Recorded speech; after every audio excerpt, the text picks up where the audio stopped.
الحمد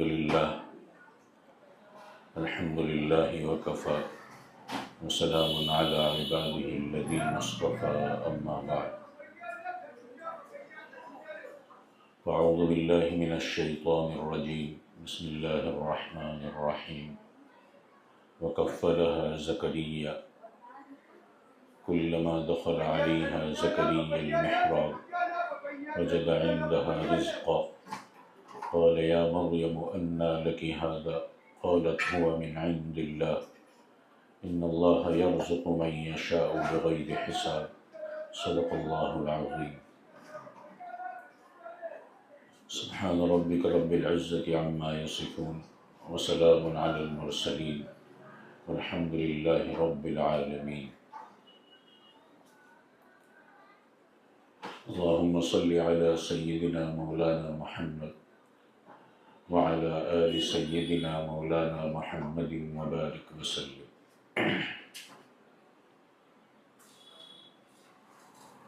قرآن مجید کی سورہ آل عمران کی ایک آیت تلاوت کی ہے۔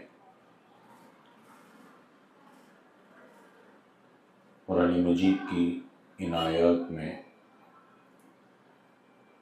اللہ کی بہت زیادہ عبادت کرنے والی ایک نیک بندی حضرت مریم کا واقعہ ذکر کیا گیا ہے۔ حضرت مریم کا پورا قصہ قرآن کی 2 الگ الگ صورتوں میں آیا ہے، اور اس واقعے میں بہت ساری نصیحت اور فائدے کی باتیں ہیں۔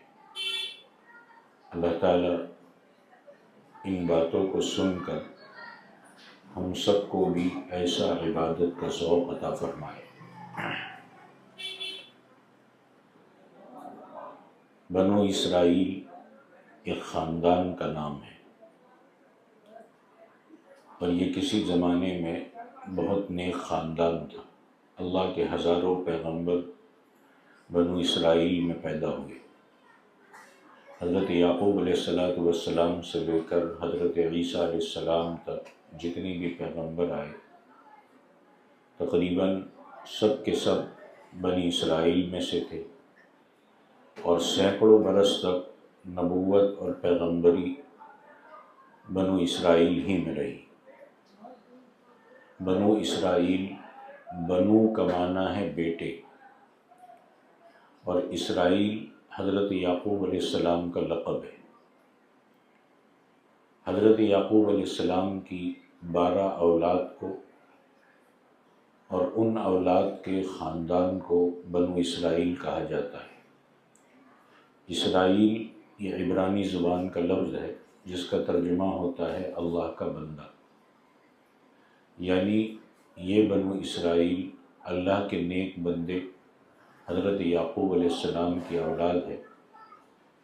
یہ ان کو یاد دہانی کرائی کہ تم اللہ کے نیک بندے کی اولاد سے ہو، اس لیے تم کو بھی نیک اور اللہ کا بندہ بن کر رہنا چاہیے۔ حضرت مریم رضی اللہ عنہا کو سیدۃ النساء بنی اسرائیل، بنو اسرائیل کی عورتوں کی سردار کہا جاتا ہے۔ حضرت مریم یہ حضرت عیسیٰ علیہ السلام کی والدہ ہے۔ یہ وہ عظیم خاتون ہے جنہیں اللہ تعالیٰ نے اپنی کامل قدرت سے بغیر مرد کے بیٹا عطا فرمایا تھا۔ یہ وہ مبارک عورت ہے جن کو اللہ تعالیٰ اپنے خزانے غیب سے کھانے کے لیے پھل اور میوے عطا فرماتے تھے۔ بعض روایتوں سے پتہ چلتا ہے کہ جن 5 عورتوں کو دنیا کی تمام عورتوں پر فضیلت حاصل ہے ان میں حضرت مریم علیہ السلام بھی ہے۔ یہ وہ عظیم عورت ہے جن کے متعلق اللہ تعالیٰ نے بہت ساری چھوٹی چھوٹی باتیں بھی قرآن پاک میں بیان فرمائی ہیں۔ حضرت مریم کی والدہ حضرت حنہ کے واقعے میں حضرت مریم کی پیدائش کا ذکر گزر چکا ہے، اور یہ بھی آ چکا کہ ان کی والدہ نے اپنی منت پوری کرتے ہوئے حضرت مریم کو بیت المقدس میں علماء کے سپرد کر دیا، اور وہاں رہنے والے جتنے بھی بڑے بڑے علماء اور اللہ کے نیک بندے تھے وہ سب آپس میں بحث کرنے لگے۔ کوئی کہتا کہ میں بچی کو رکھوں گا، کوئی کہتا میں پالوں گا، ہر ایک تیار ہے کہ اس بچی کی خدمت میں کروں گا، اس کو بڑا میں کروں گا۔ حضرت مریم کے والد حضرت عمران مسجد اقصیٰ کے امام تھے، اور تقریباً سب موجودہ اماموں کے استاد تھے، اس لیے انہوں نے چاہا کہ ہمارے بزرگ، ہمارے استاذ کی بیٹی ہماری خدمت میں رہے، ہم کو خدمت کرنے کا موقع ملے۔ اس زمانے میں مسجد اقصیٰ میں اللہ کے ایک نبی حضرت زکریا رہتے تھے، اب مسجد اقصیٰ کے امام بھی تھے، تو حضرت زکریا نے تمام عالموں سے یہ فرمایا کہ یہ بچی مجھے دے دو، اس کی کفالت میں کروں گا۔ اور اس کی وجہ ظاہر تھی، اس لیے کہ ایک تو حضرت زکریا اس وقت بیت المقدس کے امام تھے، اور دوسری خاص وجہ یہ بتائی کہ حضرت مریم کی خالہ حضرت زکریا کی بیوی ہے، اور خالہ کا درجہ ماں کے برابر ہوتا ہے، تو یہی کہا گیا کہ یہ ہماری کفالت میں دے دو۔ پھر بھی وہاں کے سب علماء اور اماموں نے قبول نہیں کیا۔ اب طے یہ ہوا کہ ایک کام کرو، قرآن اندازی کرو، جس کے نام کی چٹھی نکلے گی اس کو ہم مریم دے دیں گے۔ چٹھی ڈالی گئی، اور کیسی عجیب چٹھی! اللہ نے اس چٹھی ڈالنے کا منظر بھی قرآن میں بیان فرما دیا۔ وَمَا كُنْتَ لَدَيْهِمْ إِذْ يُلْقُونَ أَقْلَامَهُمْ أَيُّهُمْ يَكْفُلُ مَرْيَمَ، کہ تم ان کے پاس اس وقت موجود نہیں تھے جب وہ اپنے قلموں کو دریا میں ڈال رہے تھے کہ ان میں سے کون مریم کی کفالت کرے گا۔ یہ 29 علماء تانبے کے قلم سے اللہ کی کتاب تورات لکھتے تھے، اور یہ طے ہوا کہ وہ سب تانبے کے قلم لے کر نہر اردن کے کنارے پر جاتے ہیں، اپنا اپنا قلم ندی کے پانی میں ڈال دیتے ہیں۔ جس کا قلم پانی میں سلامت رہے گا وہ حضرت مریم کی پرورش کرے گا، جس کا قلم پانی میں ڈوب جائے گا اس کو حضرت مریم کی پرورش کا موقع نہیں ملے گا۔ یہ فیصلہ ہوا۔ تمام علماء ندی کے کنارے گئے، سب نے اپنا اپنا قلم ڈالا، اور جب سب نے اپنے اپنے قلم ڈالے تو حضرت زکریا نے بھی اپنا قلم ڈالا۔ نتیجہ یہ ہوا کہ سب علماء کے قلم پانی میں ڈوبنے لگے، اور حضرت زکریا کا قلم پانی میں سلامت رہا۔ اب اس واقعے میں 2 معجزات ظاہر ہوئے۔ ایک تو تانبے کا وزندار قلم پانی میں ڈوبا نہیں، تیرنے لگا۔ دوسرا، پانی کے بہاؤ کی مخالف سمت میں بہنے لگا، مطلب پانی رائٹ سے لیفٹ چل رہا ہے تو قلم ڈالو تو قلم لیفٹ میں ہی جائے گا، لیکن یہ جیسے ہی قلم ڈالا یہ قلم لیفٹ کے بجائے رائٹ میں چلنے لگا۔ یہ اللہ کی قدرت کا کرشمہ تھا۔ لگتا ایسا ہے کہ اللہ کو ہی یہ منظور تھا کہ حضرت مریم کی کفالت ان کے خالو حضرت زکریا کرے۔ ارشاد فرمایا وَكَفَّلَهَا زَكَرِيَّا، اور حضرت زکریا ان کے سرپرست بنے۔ نیک اور صالح بندوں کی کفالت، ان کی پرورش، ان کی تربیت میں، ان کی نگرانی میں ہونا بھی یہ اللہ کا بہت بڑا انعام ہے۔ ہر انسان کو اپنے اعمال اور اپنے احوال کی نگرانی کے لیے کسی نہ کسی بڑے نیک کی ضرورت ہوتی ہے۔ کوئی دیندار، کوئی متقی، کوئی کامل علم و عمل والے، کوئی صاحب نسبت ولی اللہ کے نیک بندے کو اپنا بڑا مانے، اور اپنے احوال اور اپنے اعمال کو موقع بموقع سے، چاہے خط کے ذریعے سے ہو، چاہے پرچی کے ذریعے سے ہو، کسی کے ذریعے سے ہو، ان کو پیش کرے، ان کو نگران بنائے۔ اپنی کوئی گناہ ہو رہا ہے تو پیش کرے کہ ہم سے یہ غلطی ہو رہی ہے، اس کی اصلاح کیسے کرے۔ تو اصلاحی ضروریات میں ان کے مشورے سے کام کریں، یہ بہت ضروری ہے، اور ایسے نگران آدمی کو مرشد کہتے ہیں۔ اسی کو ہمارے یہاں پیر صاحب کا لقب دیا جاتا ہے۔ تو قرآن و حدیث اور سلف صالحین کے طرز عمل سے کسی بڑے کی نگرانی میں ہونا اور بڑے کی نگرانی میں ہونے کی اہمیت اور ضرورت کا ثبوت ہے۔ اب یہ فیصلہ ہو گیا کہ حضرت مریم کو حضرت زکریا کے حوالے کر دیا جائے۔ حضرت زکریا حضرت مریم کو گھر لے گئے۔ اللہ تعالیٰ حضرت مریم کی ایک نبی کے ذریعے تربیت کرانا چاہتے تھے تاکہ ایک نبی کے گھر کا نورانی ماحول مل جائے اور وہ بھی اللہ کی نیک بندی بن جائے۔ ایسے تو حضرت مریم کے والد، ماں، خالہ، خالو کے بیٹے، پورا گھرانہ متقی اور صالح لوگوں کا تھا۔ کہتے ہیں کہ حضرت مریم ایک عجیب و غریب عورت تھی۔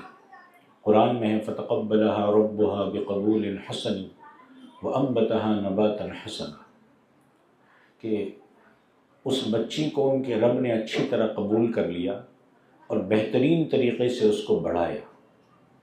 ہمارے یہاں مدرسوں میں تفسیر کی ایک کتاب پڑھائی جاتی ہے جلالین شریف، اس میں لکھا ہے کہ عام طور پر بچہ ایک سال میں جتنا بڑھتا ہے، حضرت مریم ایک روز میں اتنا بڑھ جاتی تھی اور بڑی ہو جاتی تھی، اور صرف جوان ہی نہیں ہوئی بلکہ نیک ماحول اور عمدہ تربیت کی برکت سے حضرت مریم بہت نیک مزاج، ایک بہت نیک زندگی گزارنے والی ہوئی۔ گویا حضرت مریم میں دو طرح کی خوبیاں ہوئی۔ نمبر ایک، بچپن ہی سے اللہ کی عبادت اور اطاعت کرنے والی۔ نمبر دو، ان کا جسمانی بڑھاؤ بھی عام بچوں سے زیادہ ہی تھا۔ جب حضرت مریم بڑی ہو گئی تو حضرت زکریا نے مسجد اقصیٰ کے بالکل پڑوس میں ایک خاص کمرہ بنوایا اور اس کمرے میں حضرت مریم کو ٹھہرایا۔ حضرت زکریا کو جب کبھی کہیں جانا ہوتا تو حضرت مریم کو اس کمرے میں رکھتے، پورا دن اس کمرے میں رہتی، اللہ کی عبادت کرتی، اور جب رات ہوتی تو حضرت زکریا ان کو گھر لے جاتے، ان کی خالہ کے پاس لے جا کر رکھتے، پھر صبح ہوتی مسجد لے آتے اور مسجد کے کمرے میں بھیجتے۔ بعض مرتبہ حضرت زکریا کو کہیں جانا ہوتا تو حضرت مریم کو کمرے میں چھوڑ دیتے، باہر سے تالا لگا دیتے۔ اب اللہ کی عجیب قدرت دیکھو، یہ کوئی کہانی نہیں ہے۔ اللہ نے قرآن میں فرمایا ہے کہ کلما دخل علیہا زکریا المحراب وجد عندها رزقا، کہ جب کبھی زکریا علیہ السلام حضرت مریم کے پاس مسجد میں یعنی عبادت اور رہنے کے حجرے میں آتے تو اس کے پاس کھانے کی کوئی نہ کوئی چیز پاتے۔ حضرت زکریا تشریف لا رہے، کمرے کا دروازہ کھول رہے، اور عجیب چیز دیکھتے ہیں کہ حضرت مریم کے پاس پھل اور فروٹ رکھے ہوئے۔ حضرت زکریا حیران کہ میں تو تالا لگا کر گیا تھا، پھر یہ مریم کے پاس یہ پھل فروٹ کہاں سے آتا ہے، یہ کون دے جاتا ہے؟ اب یہاں ایک بات کہوں پھر آگے چلوں۔ ماں باپ کی، والدین کی ذمہ داری ہے کہ ہماری اولاد کے پاس کیا کیا ہے، اس کی الماری میں کیا ہے، اس کے سونے کے کمرے میں، اس کے بیڈ روم میں کیا کیا ہے، یہ کبھی کبھی چیک کرنا چاہیے۔ ہم اپنے بیٹوں اور بیٹیوں کے لیے الگ روم تو بنا دیتے ہیں، ان کو الگ الماری تو دے دیتے ہیں، لیکن کبھی کبھی چیک بھی کیا کرے، کہیں کوئی غلط چیز تو ان کے کمرے میں نہیں ہے، اللہ حفاظت میں رکھے۔ اب میری اس جسارت کو معاف کرنا، کہیں ایسا نہ ہو کہ آپ کے لڑکے کے کمرے میں کوئی ایسی چیز ہو جو اس کو کسی لڑکی یا گرل فرینڈ نے دی ہو، آپ کی جوان لڑکی کے کمرے میں کوئی ایسی چیز ہو جو اس کو کسی اجنبی لڑکے نے دے رکھی اور لڑکے اور لڑکی کا ناجائز تعلق چل رہا ہو۔ اس لیے کبھی کبھی چیک کر لینا چاہیے، یہ ماں باپ کی بہت اہم ذمہ داری ہے۔ آج ہماری اولاد بہت ساری ایسی چیزیں استعمال کر رہی ہے جن کے بارے میں ہمیں معلوم نہیں ہے کہ وہ کہاں سے لا کر وہ چیزیں استعمال کر رہی ہے۔ اب حضرت مریم والا تقوی کا مقام تو ہے نہیں کہ غیب سے رزق آ رہا ہے، سیدھا آ رہا ہے اور یہ چیزیں آ رہی ہیں۔ ظاہر ہے کوئی چھپا ہوا ناجائز تعلق ہوگا جس کی نحوست سے یہ چیزیں آ رہی ہیں۔ اب جب حضرت زکریا نے وہ پھل دیکھے تو سوال کیا کہ قال یا مریم انا لکی ھذا، میں نے کہا نا دیکھتے رہنا چاہیے۔ حضرت مریم سے بھی پوچھا کہ یہ مریم، یہ پھل فروٹ تم کو کون دے جاتا ہے، یہ کہاں سے آتے ہیں؟ حضرت مریم کا جواب بھی بڑا زبردست تھا، کہا هو من عند اللہ، یہ پھل مجھے میرے اللہ نے دیے ہے، اللہ کے غیبی خزانے سے آئے۔ اور آگے کیا کہتی ہے؟ ان اللہ یرزق من یشاء بغیر حساب، کہ اللہ جس کو چاہتے ہیں بغیر حساب کے روزی دے دیتے۔ حضرت مریم کتنی نیک ہوگی کہ اللہ خود ان کے لیے پھل بھیجے۔ حضرت مریم نے زندگی میں کبھی جھوٹ نہیں بولا، اللہ کی ولیہ پکی مومنہ تھی۔ قرآن میں ان کے لیے صدیقہ کا لفظ استعمال کیا گیا، وَأُمُّهُ صدیقہ، اور اس عیسیٰ علیہ السلام کی والدہ بڑی سچائی پر چلنے والی یعنی ولیہ تھی۔ صدیقیت یہ نبوت کے بعد دوسرے نمبر کا درجہ ہے۔ اگر آپ نیک بن جاؤ گی، اگر آپ اللہ کی عبادت کرنے والی بن جاؤ گی، اپنی پاک دامنی کی حفاظت کرو گی، تو اللہ ہم میں سے ہر ماں بہن کو غیب سے روزی دینے کی قدرت رکھتے ہیں۔ حدیث میں ایک بڑا عجیب قصہ آیا ہے۔ ایک مرتبہ ایسا ہوا کہ ہمارے آقا حضرت محمد صلی اللہ علیہ وسلم کئی دنوں سے بھوکے تھے، اور آپ اپنی تمام بیویوں کے گھر گئے تاکہ کسی کے پاس کچھ کھانا مل جائے، مگر سب بیویوں نے جواب دیا، اللہ کے رسول گھر میں کوئی چیز کھانے کے لیے نہیں ہے۔ حضور صلی اللہ علیہ وسلم اخیر میں اپنی بیٹی حضرت فاطمہ کے یہاں تشریف لے گئے اور فرمایا، فاطمہ تمہارے ابا جان بھوکے ہیں، کچھ کھانے کے لیے ہے؟ کون ہے؟ دو جہاں کا سردار۔ آج ہمیں کہا جاتا ہے ان کے حکموں پہ چلو، تو چلنے میں شرم آتی ہے۔ سوسائٹی میں کیا چل رہا ہے اس کے مطابق چلتے ہیں، یہاں بھوک برداشت کی ہمارے لیے، اور دروازے دروازے گھوم رہے کہ بھوکا ہو کچھ کھانے کے لیے ہے۔ ہم میں حیا ختم ہو گئی، ہم میں شرم ختم ہو گئی، ہم احسان فراموش بن گئے۔ جب کوئی اتنی سختی کے ساتھ عمل کرنے کے لیے کہتا ہے تو لوگ اسی کو طعنے دیتے ہیں، لوگ اسی کو برا بھلا کہتے کہ ایک طرف پوری سوسائٹی اور ایک طرف یہ اکیلا اپنی ہی گن گا رہا ہے، اپنی بن بجائے جا رہا ہے۔ میرے نبی نے اتنی قربانیاں دی ہمیں 100% دین پہ چلانے کے لیے۔ میں اس کے گن نہ گاؤں، میں اس کے لیے بن نہ بجاؤں، میں اس کی آوازیں نہ لگاؤں تو کیا کروں؟ تو اللہ کے نبی نے کہا، اپنی بیٹی سے کہا کچھ کھانے کے لیے ہے؟ حضرت فاطمہ نے کہا، میرے ابا میرے پاس کچھ بھی نہیں ہے۔ حضور کا خاندان کیسے تھا؟ تمام بیویوں کے پاس کچھ نہیں، اور جنت کی عورتوں کی سردار حضرت فاطمہ کے پاس بھی کچھ نہیں ہے۔ میں اسی لیے کہتا ہوں اللہ کا شکر ادا کرو۔ اللہ نے ہم کو کھانے پینے کی نعمتیں دے رکھی، ایک چیز آگے پیچھے ہو جائے گھر میں، ناشکری کے الفاظ منہ سے نکلنے لگتے اور شکایتیں چلنے لگتی۔ اللہ کا شکر ادا کرو۔ کبھی کبھی وہ نعمت جو ہم چاہتے ہیں وہ نہیں ملتی، اس کی وجہ بھی یہ ہوتی ہے کہ ہم حدود میں رہیں، ہم حدوں میں رہیں، ہم آپے سے باہر نہ ہو جائیں، ہم ان نعمتوں کو حاصل کر کے ناشکری پہ اور نافرمانی پہ اور شرارتوں پہ نہ اتر جائے۔ کبھی کبھی اللہ تعالیٰ وہ ایک نعمت جو ہم چاہتے ہیں وہ نہیں ملتی، اس کی وجہ یہ بھی ہوتی ہے۔ اب جب حضرت فاطمہ رضی اللہ تعالیٰ عنہا نے منع کر دیا تو حضور وہاں سے نکل کر روانہ ہو گئے۔ اتنے میں ایسا ہوا کہ ایک باندی حضرت فاطمہ کے پاس ایک برتن میں 2 روٹی اور ایک گوشت کا ٹکڑا لے کر آئی۔ حضرت فاطمہ خوش ہو گئی، اور ایک بڑے برتن میں، جس کو لگن آٹا گوندنے کا برتن کہتے ہیں، اس برتن میں وہ 2 روٹی اور گوشت کا ٹکڑا رکھ دیا، اس کو ڈھانپ دیا۔ پھر حضرت حسن یا حضرت حسین میں سے کسی ایک کو آواز دی اور بھیجا کہ جاؤ تمہارے نانا حضور کو بلا کے لے کے آؤ۔ حضرت حسن یا حسین دوڑ کے گئے، حضور صلی اللہ علیہ وسلم ابھی راستے میں ہی تھے۔ آپ واپس تشریف لے آئے۔ حضرت فاطمہ کے دل کا جذبہ کیسا ہے؟ وہ خود بھوکی ہے، حسن و حسین بھوکے ہیں، شوہر حضرت علی بھی بھوکے ہیں، پورا گھرانہ بھوکا ہے، لیکن جو 2 روٹی ملی وہ اللہ کے نبی کو کھلا دی۔ خود بھوکے رہنا پسند ہے، اپنے بچوں کو بھوکا رکھنا پسند ہے، اپنے شوہر کو بھوکا رکھنا پسند ہے، لیکن جذبہ یہ کہ حضور کو کھلاؤں، اسی کے ماننے والے خوشی کے موقع پر حضور کے طریقے بھول جاتے ہیں۔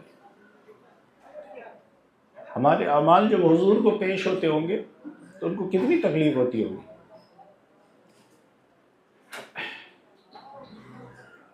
اب جب حضور تشریف لائے تو حضرت فاطمہ کہنے لگی ابا جان کھانا قبول فرما لیجئے، میں نے آپ کے لیے رکھا ہے۔ حضور نے فرمایا بیٹی وہ کھانا لا کہاں ہے؟ حضرت فاطمہ وہ بڑا برتن لے کر گئی، برتن بہت بڑا تھا مگر اس میں صرف 2 روٹی اور ایک گوشت کا ٹکڑا تھا۔ حضور نے وہ برتن مانگا، کھولا، اللہ کی عجیب قدرت ظاہر ہوئی کہ پہلے تو اس میں 2 ہی روٹی تھی، گوشت کا ٹکڑا تھا، لیکن اب جیسے ہی وہ کپڑا کھولا پورا کا پورا برتن روٹی اور گوشت سے بھرا ہوا تھا۔ یہ اللہ کی غیبی مدد آئی کہ 2 روٹی اور ایک ٹکڑا تھا، لیکن اللہ تعالیٰ نے حضرت فاطمہ کے اخلاص اور محبت کی برکت اور آپ صلی اللہ علیہ وسلم کے معجزے کی برکت سے وہ برتن روٹی اور گوشت سے بھر دیا۔ آپ نے پوچھا کہ اتنا سارا کھانا تمہارے پاس کہاں سے آیا؟ حضرت فاطمہ نے بہت اچھا جواب دیا کہ یہ کھانا اللہ کے یہاں سے آیا ہے، اور اللہ جسے چاہتے ہیں بغیر حساب کے روزی دیتے۔ وہی حضرت مریم والا جواب، یہ نہیں کہا میں نبی کی بیٹی ہوں تو ملا مجھے، میری نسبت نہیں اللہ کی طرف، یہ نہیں کہا فلاں دے گیا، شوہر کما کر لایا، بیٹا کما کر لایا، معاملہ ہی اللہ کے حوالے کر دیا۔ اللہ ہمارے لڑکوں کو، لڑکیوں کو، ہماری بہنوں کو ایمان اور یقین سے بھرا ہوا ایسا جواب دینے کی توفیق عطا فرمائے۔ حضور بہت خوش ہوئے اور فرمایا فاطمہ آج تمہاری زبان سے وہ جواب نکلا ہے جو بنی اسرائیل کی سردار مریم کا جواب تھا۔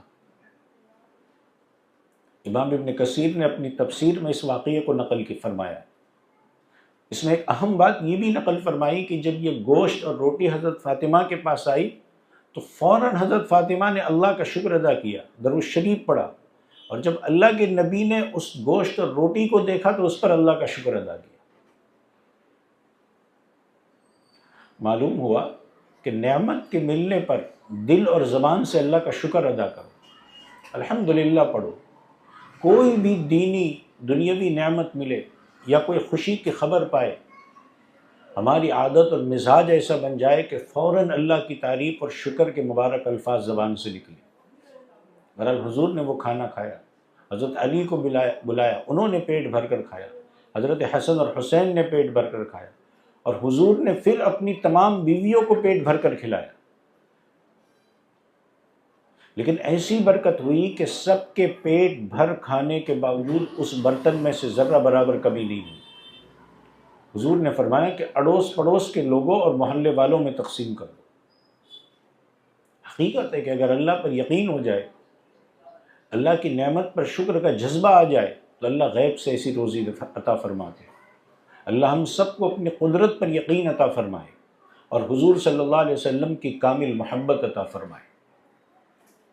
حضرت مریم اللہ کی عجیب و غریب عبادت کرتی تھی، اتنی لمبی لمبی نمازیں پڑھتی تھی اور اتنی دیر تک اللہ کے سامنے کھڑی رہتی تھی کہ ان کے دونوں ٹخنوں پر ورم آ جاتا تھا، دونوں پیر سوج جاتے تھے، دونوں پیروں میں سے پیلے پیلے رنگ کا پانی، جس کو ہم اردو میں پیپ اور ہمارے گجراتی میں اس کو کہتے پرو، وہ نکلنے لگتا تھا۔ ساتھ ہی جب بیت المقدس کی خدمت کی باری آتی تو اس کو بھی برابر کرتی، اور اپنی ضروری حاجت کے علاوہ کبھی اس حجرے سے باہر نہیں جاتی تھی۔ سوچنے کا مقام ہے کہ ایک عورت ذات اللہ کے سامنے اتنی دیر کھڑی رہے کہ دونوں پیر سوج جائے، پیر میں سے پیپ نکلے، کیسی عبادت کرنے والی اللہ کی بندی ہوگی۔ آج ہم فریاد کرتے، کسی کو کہو نماز تو پڑھو، کیا کرے، سر میں درد رہتا ہے، کمر میں درد رہتا ہے، نہیں پڑھی جاتی، بیٹھے بیٹھے پیر درد کرنے لگتے، بیٹھے بیٹھے ہمارے پیر سوجنے لگتے، اور وہ اللہ کی نیک بندی تھی کہ عبادت کرتے کرتے ان کے پیر سوج جاتے تھے۔ حضرت مریم کمرے میں بیٹھ کر اللہ کی عبادت میں مشغول ہوتی، اللہ کی عبادت میں مشغول ہے، اور اللہ کی طرف سے فرشتے نے آ کر ان کو بشارت سنائی۔ سوچنے کا مقام ہے کہ اللہ فرشتوں کو بھیج رہے حضرت مریم کو خوشخبری دے. کیسی نیک عورت تھی.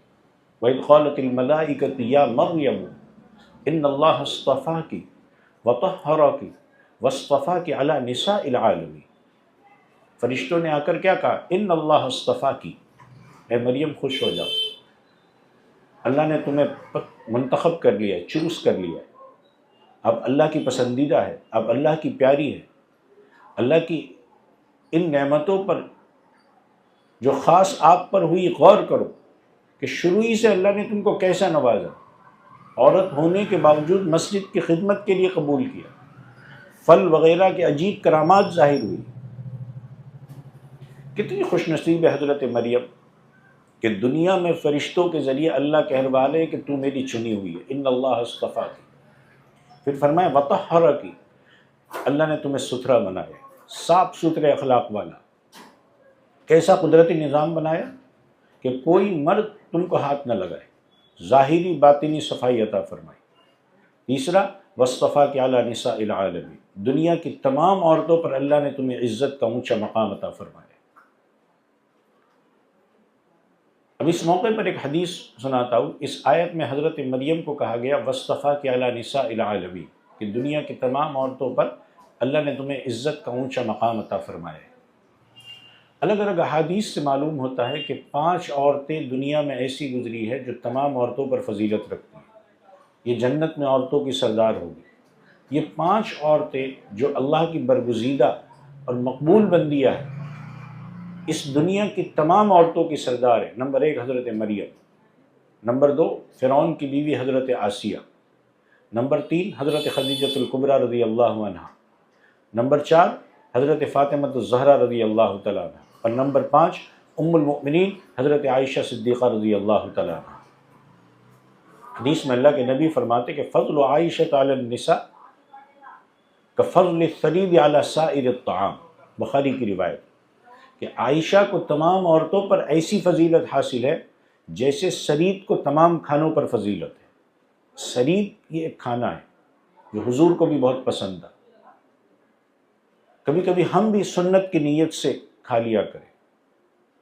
سالن کے شوربے میں روٹی توڑ کر تیار کرنا ہے، اس کو سرید کہتے ہیں. حضور بہت پسند فرماتے تھے. دودھ وغیرہ میں روٹی توڑ کر بھی سرید تیار کر سکتے. اور سرید کھانے میں کفایت شعاری، نعمت کی قدردانی کے ساتھ ساتھ اس میں ایک لذت بھی ہے، اور وہ کھانا جلدی ہضم بھی ہو جاتا ہے. اور وہ کیسے تیار ہوتا ہے کہ آپ نے آج روٹی بنائی، رات میں 2-4 روٹی بچ گئی. اب جو روٹی پوری یا ایک آدھ ٹکڑا کھانے سے بچ جاتا ہے، اس کو اہتمام سے حفاظت سے رکھا جاتا ہے کہ عربوں میں ہیں آج بھی. پھر جب روٹیاں جمع ہو جاتی ہے، وہ سوکھ جاتی ہے، اس کو ٹکڑے کرتے ہیں، اس پر شوربہ ڈال کر کے بھگوتے ہیں اچھے سے، اس کو سرید بناتے ہیں. کبھی دودھ میں بھگو کر شہد ڈال کر میٹھا سرید تیار کرتے ہیں. یہ بڑی حیرت کی بات ہے کہ روٹی کے ٹکڑے جس کو ہم پھینک دیتے، کیسی قدردانی یہ لوگ کرتے. آج بھی عرب میں ہوتا ہی ہے، اور ہم بے دھڑک اس کو ادھر ادھر پھینک دیتے کھانے کے بچے ہوئے. اس طرح روٹی کو جمع کیا جائے، اس سے نعمت کی قدردانی بھی ہوگی، لذیذ اور سرید والی سنت سے بھی آسانی سے محفوظ ہوتے رہوں گے، اور حدیث شریف بھی عمل ہو جائے گا کہ روٹی کا اکرام اللہ کے دیے ہوئے رزق کا اکرام بھی ہو جائے گا. نعمت کی ناقدری نہیں کرنی چاہیے. ہمارے پاس بہت کچھ ہوتا ہے، اچھی خاصی چیز پڑی ہوتی ہے، لیکن ہم اس کو پھینک کے نئی چیز خرید رہے ہوتے ہیں. کھانا اچھا خاصا ہوتا ہے، کوئی عیب نہیں ہوتا، لیکن ہمیں وہ نہیں کھانا. نعمت کی ناقدری. تو بہرحال اگر اونچا مقام چاہیے تو اللہ کی ویسی عبادت کرنی پڑتی ہے. جب عورت اخلاص سے زیادہ عبادت کرتی ہے تو اللہ اس کو اونچا مقام عطا فرماتا ہے. اونچا مقام ملنے کی شکر گزاری بھی عبادت میں زیادتی ہے. اللہ کیا فرماتے ہیں؟ یا مریم اقنتی لربکی واسجدی وارکعی مع الراکعین، کہ مریم اپنے رب کی بندگی میں لگی رہو، سجدہ کرتی رہو، اور رکوع کرنے والوں کے ساتھ رکوع کرتی رہو. روایت میں کہ خود فرشتوں نے حضرت مریم کے سامنے یہ بات کی. حضرت مریم میں کتنی خوبیاں تھیں. اللہ کی عبادت کرنے والی تھی، دنیا سے ان کو کوئی رغبت نہیں تھی، بڑی شریف عورت تھی، بہت پاک دامن عورت تھی. پیدائش کے وقت شیطان کے انگلی لگانے سے اور شیطان کے وسوسے سے ان کو بچایا گیا. اللہ کے سامنے تواضع سے رہنے والی عورت تھی، کثرت سے رکوع سجدے نماز ادا کرنے والی تھی. اور حضرت مریم کو اللہ کے دین کے کام کے لیے وقف کر دیا گیا. یہ خوش نصیبی حضرت مریم سے پہلے کسی عورت کو نصیب نہیں ہوئی. اب جب ماں اتنے اونچے درجے کی ہوتی ہے تو اللہ اس کی گود میں بیٹا بھی اسی درجے کا عطا فرماتے ہیں. اگر اونچا درجہ چاہیے تو نیک بن جاؤ، پاک دامن بن جاؤ، شریف بن جاؤ، اللہ بہت اونچے مقامات عطا فرمائیں گے. ہاں یہ ذہن میں رکھو، جنت بیری کے پتوں کے نہانے سے نہیں مل جائے گی، اور گناہ بیری کے پتوں کے نہانے سے معاف نہیں ہوں گے. جنت پر کسی کا ٹھیکہ نہیں ہے. جنت تو اچھے اعمال پر ملتی ہے، جنت تو نیکیوں کی برکت سے اللہ کے فضل سے ملتی ہے، اپنے آپ کو اچھا بنانے پر ملتی ہے. جنت کسی کی نسبت جڑی ہوئی ہونے سے نہیں ملتی. یہ مسلمان ہے تو جنت مل جائے گی. ہم بھی وہی کام کریں، کفار بھی وہی کام کریں، اور پھر ہم کہیں کہ ہم مسلمان ہیں اس لیے جنت مل جائے گی. نہیں، ایسے جنت نہیں ملتی. حضرت فاطمہ کی ایک بات پھر میں آپ کے سامنے سناتا ہوں، شاید پہلے سنا چکا ہوں. ایک مرتبہ حضور صلی اللہ علیہ وسلم نے اپنی بیٹی جنت کی عورتوں کی سردار حضرت فاطمہ سے فرمایا، جس کا خلاصہ یہ ہے کہ بیٹی فاطمہ، یہ بات یاد رکھنا کہ تو اللہ کے نبیوں کی سردار کی بیٹی ہے. یہ چیز تجھے جنت میں نہیں لے جائے گی کہ تو یہ سوچے کہ تو اللہ کے نبیوں کی سردار کی بیٹی ہے، یہ چیز تجھے جنت میں نہیں لے جائے گی. ایک روایت ہے کہ من بطأ به عمله لم یسرع به نسبه. صحیح مسلم کی حدیث ہے کہ جس کے اعمال کمزور ہوں گے، جس کے اعمال ڈھیلے ڈھیلے ہوں گے، اس کی خاندانی نسبت اس کو اڑا کر جنت میں نہیں لے جائے گی. اگر جنت میں جانا ہے تو نیک اعمال کرنے پڑیں گے. اللہ تعالیٰ نے حضرت مریم کو کتنا بڑا تحفہ عطا فرمایا. اللہ کہتے ہیں اذ قالت الملائکۃ یا مریم ان اللہ یبشرک بکلمۃ منہ، کہ وہ وقت بھی یاد کرو جو فرشتوں نے کہا کہ مریم یقین رکھو اللہ تعالیٰ تم کو اپنے ایک کلمے کی یعنی پیدائش کی خوشخبری دیتے ہیں. اسمہ المسیح عیسی ابن مریم، جس کا نام مسیح عیسیٰ ہوگا، وجیہا فی الدنیا والآخرہ، دنیا اور آخرت میں بڑے مرتبے والا ہوگا، ومن المقربین، اللہ کے مقرب بندوں میں سے ہوگا، ویکلم الناس فی المہد وکہلا ومن الصالحین، اور وہ عیسیٰ علیہ السلام گہوارے میں اور بڑی عمر میں لوگوں سے بات کریں گے اور وہ اللہ کے نیک بندوں میں سے ہوں گے. حضرت مریم اللہ کی عبادت میں لگی ہوئی ہے، مردوں سے اپنے آپ کو بچائے ہوئے ہے. اللہ کے فرشتے نے آ کر خوشخبری دی کہ مریم اللہ تمہیں اپنی قدرت کی نشانی بنانا چاہتے، اللہ تمہاری گود میں ایک بیٹا دینا چاہتے، اور وہ بیٹا کیسا ہوگا؟ اس کو اللہ نے عجیب خوبیوں اور کمالات والا بنایا. اللہ اس کو حیرت انگیز معجزات عطا فرمائیں گے. اس میں ایک خوبی کیا ہوگی؟ بکلمۃ من، بغیر کسی مرد کے براہ راست اللہ کے کلمہ کن سے پیدا ہوں گے. عام طور پر انسانوں کی پیدائش میں مرد اور عورت دونوں کا حصہ ہوتا ہے، لیکن کہا گیا کہ تمہارے اس بچے کو بغیر مرد کے اللہ اپنے کلمہ کن سے پیدا فرمائیں گے. دوسرا، اس بیٹے کا نام بھی اللہ نے بتا دیا، اسمہ المسیح عیسی ابن مریم، نام ان کا عیسیٰ ہوگا، لقب مسیح ہوگا. بعض لوگ اپنی اولاد کے دو نام رکھتے ہیں، ایک تو جو اوریجنل نام ہوتا ہے، اور ایک پیار سے کوئی منا، کوئی گورا، کوئی کیا کہتے رہتے ہیں، اس کو لقب کہتے ہیں. تو حضرت عیسیٰ نام اور لقب مسیح. مسیح کا معنی ہوتا ہے سفر کرنے والا، یعنی وہ دنیا میں دین کے لیے بہت زیادہ سفر کریں گے. دوسرا مطلب یہ ہے کہ حضرت عیسیٰ کی ذات سے گندگیاں صاف کر دی گئی، آپ کو گناہوں سے پاک رکھا گیا، آپ کو خوبی یہ عطا کی گئی کہ بیمار کو ہاتھ لگاتے تو آپ کا مبارک ہاتھ لگنے سے وہ ٹھیک ہو جاتا. آپ کا وجود بہت سی برکتوں کا ذریعہ ہے. عیسیٰ کا معنی سردار ہوتا ہے، کہ جو نام جو لقب آپ کے لیے تجویز کیا گیا اس میں بڑی برکت اور بھلائی ہے. تیسری خوبی یہ ہوگی کہ وجیہاً فی الدنیا والآخرہ، دنیا اور آخرت میں اللہ ان کو اونچا مرتبہ عطا فرمائے، طعن اور بدنامی سے اللہ ان کو بچا کر رکھے. اب حضرت مریم کی والدہ کے دل میں یہ ڈر تھا کہ لوگ تہمت لگائیں گے، اس پر اللہ نے اس لفظ سے تسلی عطا فرمائی، حضرت عیسیٰ کی والدہ کو تسلی عطا فرمائی کہ ڈرو نہیں، ہم ان کے نسب کے بارے میں جو الزام لگے گا اس کو دور کر دیں گے، اور آخرت میں سب کے سامنے پاک دامنی کا اعلان ہوگا۔ پھر چوتھی خوبی وَمِنَ الْمُقَرَّبِينَ، اللہ کے خاص مقرب بندوں میں سے ہوں گے۔ پانچویں خوبی وَيُكَلِّمُ النَّاسَ فِي الْمَهْدِ، ماں کی گود میں ہوں گے تب بولیں گے، ابھی تو دودھ پی رہے، ابھی پیدا ہوئے یا 40 دن کی عمر ہوئی اور بولنے لگیں گے۔ اس میں حضرت مریم کو تسلی دی گئی کہ گھبراؤ نہیں، لوگ الزام لگائیں گے تو تمہارا بچہ بول کر تمہارے بے قصور ہونے کا اعلان کر دے گا۔ چھٹی خوبی وَيُكَلِّمُ النَّاسَ فِي الْمَهْدِ وَكَهْلًا، پوری عمر میں بھی بولیں گے، یعنی جس عمر میں عقل پوری ہوتی ہے اس عمر میں بھی بولیں گے، جیسے 40 سال کے بعد کی عمر، ایسے تو 40 سال کے بعد انسان بولتے ہیں، لیکن حضرت عیسیٰ کا بولنا ایک معجزہ ہے۔ ابھی آسمان پر اٹھائے گئے، اور کتنی عمر میں اٹھائے گئے؟ 33 سال میں۔ دوبارہ تشریف لائیں گے تو کتنے سالوں کے بعد لائیں گے، وہاں پھر بات کریں گے۔ ساتویں خوبی وَمِنَ الصَّالِحِينَ، نہایت درجے کے نیک اور صالح ہوں گے، نبیوں میں یہ خوبی خاص ہوتی ہے۔ آٹھویں خوبی وَيُعَلِّمُهُ الْكِتَابَ وَالْحِكْمَةَ وَالتَّوْرَاةَ وَالْإِنْجِيلَ، اللہ ان کو آسمان سے انجیل یعنی آسمانی کتاب اور نبوت اور حکمت دیں گے۔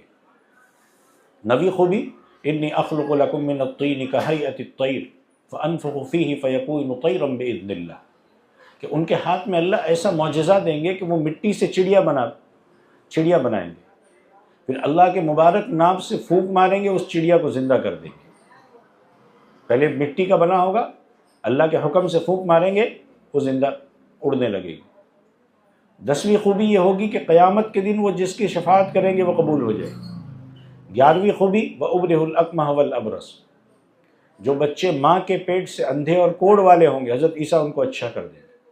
12ویں خوبی وَأُحْيِي الْمَوْتَى بِإِذْنِ اللَّهِ، مردوں کو زندہ کر دیں گے۔ حضرت عیسیٰ کسی کی قبر پر جاتے، اس مردے کو اللہ کے مبارک نام سے آواز دیتے، وہ کھڑا ہو جاتا، بات چیت کرتا، پھر دوبارہ اس کا انتقال ہو جاتا۔ اللہ تعالیٰ اپنے نبیوں کے زمانے کے حالات کے اعتبار سے معجزات عطا فرماتے۔ حضرت عیسیٰ کے زمانے میں طب، حکمت، دوا، علاج، معالجے کی بڑی ترقی کا زمانہ تھا، میڈیکل سائنس بہت آگے بڑھ رہا تھا، لیکن سارے حکیم، سارے ڈاکٹر، لوگوں کے پاس 2 بیماریوں کی دوا نہیں تھی، ایک موت، مردے کو زندہ کرنا، دوسرا ماں کے پیٹ سے عیب کے ساتھ آنے والے بچے کا علاج۔ اللہ نے یہ چیزیں معجزے کے طور پر حضرت عیسیٰ کو عطا فرمائی۔ 13ویں خوبی وَأُنَبِّئُكُم بِمَا تَأْكُلُونَ، کہ آپ اپنی مجلس میں جو دین سیکھنے والے آئیں گے ان کو بتائیں گے کہ تم نے کیا کھایا، گھر میں کیا کر کے آئے ہو، گھر میں کیا چیز بھر کے رکھی ہے۔ 14ویں خوبی تورات کتاب جو حضرت موسیٰ پر نازل ہوئی تھی، اس کو بھی آپ نے سچا بتایا، آپ لوگوں کو بتاتے کہ حضرت موسیٰ پر جو کتاب نازل ہوئی وہ صحیح اور سچی تھی۔ گویا حضرت عیسیٰ علیہ السلام بنی اسرائیل میں نبی ہونے کے ساتھ ساتھ مجدد بن کر تشریف لائے۔ تورات کے احکام، مسائل و قانون کو مکمل کرنا حضرت عیسیٰ علیہ السلام کے ذریعے سے ہوا۔ اللہ کے نبیوں کی یہ خاص خوبی اور شان رہی ہے کہ وہ اپنے سے پہلے دنیا میں آنے والے ہر نبی کو سچا بتاتے ہیں، اور جتنی کتابیں اتر چکی ہیں ان کے بارے میں سچائی کا اعلان فرماتے، خود خصوصاً حضرت نبی کریم صلی اللہ علیہ وسلم آخری نبی تشریف لانے والے ہیں، اس بات کا ہر نبی نے اپنے زمانے میں اعلان کیا۔ 15ویں خوبی کیا تھی حضرت عیسیٰ کی کہ اللہ نے ان کو زندہ آسمان پر اٹھا لیا، دوبارہ دنیا میں زندہ اتارے جائیں گے، آ کر لوگوں کو دین سکھائیں گے، اور اسی امت محمدیہ کے ایک امتی بن کر رہیں گے۔ تو ایسی عجیب عجیب خوبیوں اور کمالات والا بچہ اللہ کی طرف سے دیے جانے کی حضرت مریم کو بشارت ملی، ساتھ میں ان کو عجیب عجیب معجزات دیے گئے، اس کا بھی قرآن میں بیان آیا۔ اب ایک عورت جب نیک ہوتی ہے، پارسا ہوتی ہے، پاک دامن ہوتی ہے، تو اللہ تعالیٰ اس کو صلاح اور تقوی والا بیٹا دیتے۔ اگر ہماری بہنیں نیک بن جائیں تو اللہ ان کی گود میں بھی نیک اولاد عطا فرمائے۔ اگر ہماری بہنیں شکر گزار بن جائیں تو اللہ ان کی گود میں شاکر ذاکر اولاد عطا فرمائیں گے، جیسی ماں ویسی اولاد۔